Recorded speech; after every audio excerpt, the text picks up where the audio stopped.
Ever get that feeling like you're trying to, figure yourself out, like you're grabbing at all these different pieces of information, maybe from quizzes, maybe from talking to friends, just trying to get a clearer picture of who you actually are? Well, today, we're going to offer you a different kind of puzzle piece, something with roots that go way back, centuries even, but with the surprisingly fresh perspective. Yeah, that's a great way to put it. I mean, so often we look to, like modern psychology to understand ourselves, and that's valuable, of course. But what if we could tap into some ancient wisdom, like a different way of understanding our inner landscape? That's what we're doing today. And the guide for this little journey is the Spiritual Seek. Specifically, their Gnostic Personality Test. Yeah, you heard that right. This isn't one of those, which bread are you, BuzzFeed quizzes. This test goes way deeper. It pulls from this whole fascinating, often mysterious world of Gnostic thought. It's funny. What I find really intriguing about Gnosticism is its unique take on human nature. It suggests that our spiritual and psychological makeup isn't just like a random jumble of traits, but that it aligns with these fundamental archetypes. It's a framework for understanding ourselves on a much deeper level. Right. To really get this Gnostic Personality Test, we have to understand the foundation it's built on. Luckily, the Spiritual Seek lays it all out in their article, The Three Distinct Types of Human Beings in Gnosticism: Hylic, Psychic, and Pneumatic. Think of these three categories as like the primary colors in this whole Gnostic understanding of human experience. Exactly. The article explains how Gnosticism saw humanity as being made up of these three types. Each represents a different level of spiritual awareness and connection to the divine. Understanding these types is key to grasping the nuances of this personality test. Okay, so let's break down these three types. Starting with the Hylic. The article describes Hylic individuals as being mainly focused on the material world. Like we're talking physical sensations, those immediate pleasures, the stuff you can see and touch. And their relationship with religion, if they even have one, tends to be pretty surface level. It makes you think, doesn't it? Is this purely material focus, like the article describes? Is it a bad thing in the Gnostic view? Or is it more like a starting point on a journey? The word Hylic itself comes from Hyl, the Greek word for matter, so it really emphasizes that groundedness in the physical. That's a really good point. Makes you wonder if it's more of a stage than a permanent state of being. Now, the second type, the psychic. These individuals, they do have some spiritual awareness, but they mainly understand things through emotions and their intellect. They're the thinkers, the philosophers, the ones drawn to study and rituals. They have a real thirst for truth. The article presents the psychic type as like a middle ground, right? More open to spiritual ideas than the Hylic. But they might still depend a lot on external sources or validation through their emotions for understanding. That intellectual curiosity, it's a strength, but could it also hold them back from a direct spiritual experience? And of course, the word psychic comes from psyche, the Greek word for soul. I get that. It's like they're on the right path, but they're still looking for a map instead of just trusting their own internal compass. And that brings us to the third type, the pneumatic. This is where Gnosticism gets really interesting. These individuals are seen as having this divine spark, a piece of the true God inside them, almost like it's temporarily hanging out in the material world. They can perceive these higher realities through introspection and spiritual practices. It's fascinating, right? This emphasis on direct inner knowing. The article really highlights that pneumatics are all about wisdom, compassion, and this deep understanding of cosmic principles.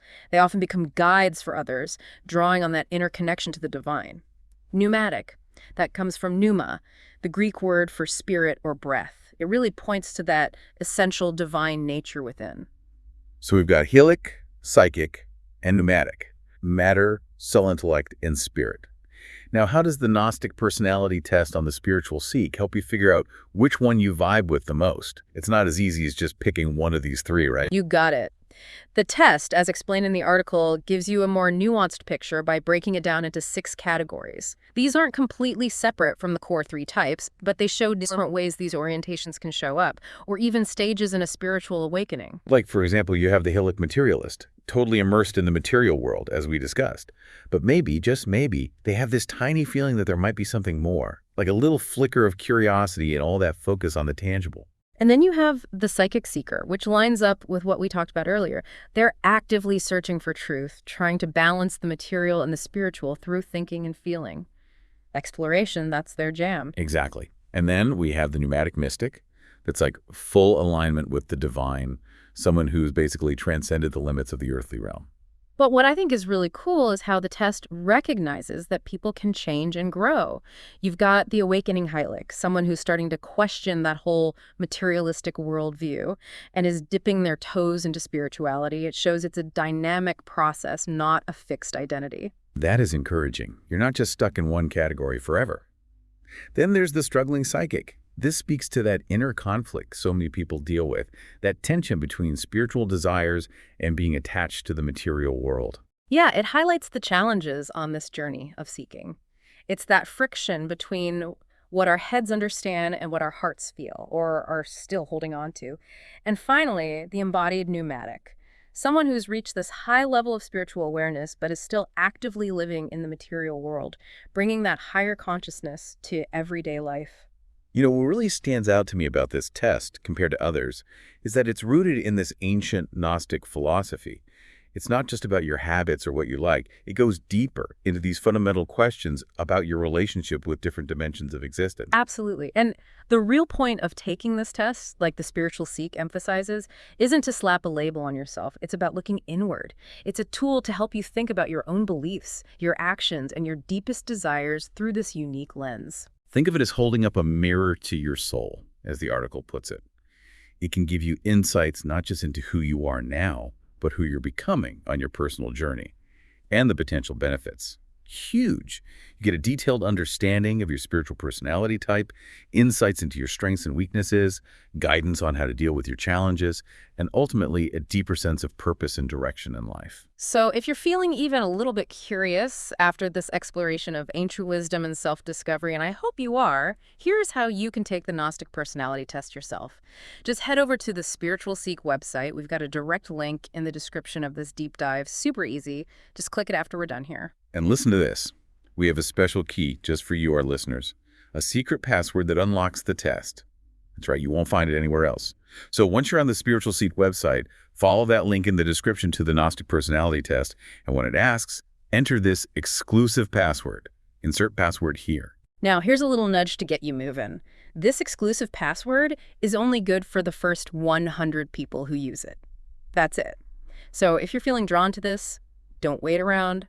Now's the time to jump on it. Couldn't agree more. We dove deep into the Gnostic framework, explored the Hylic, psychic, and pneumatic types, and now we're giving you the key to unlock a personalized exploration of where you might fit into this ancient understanding of human nature. As you think about everything we've discussed today, these fundamental ways of being in the world, will leave you with this final thought. Which parts of the Hylic, psychic, and pneumatic really speak to you?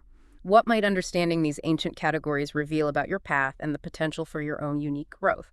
It's a question worth chewing on, and hey, maybe a test worth taking.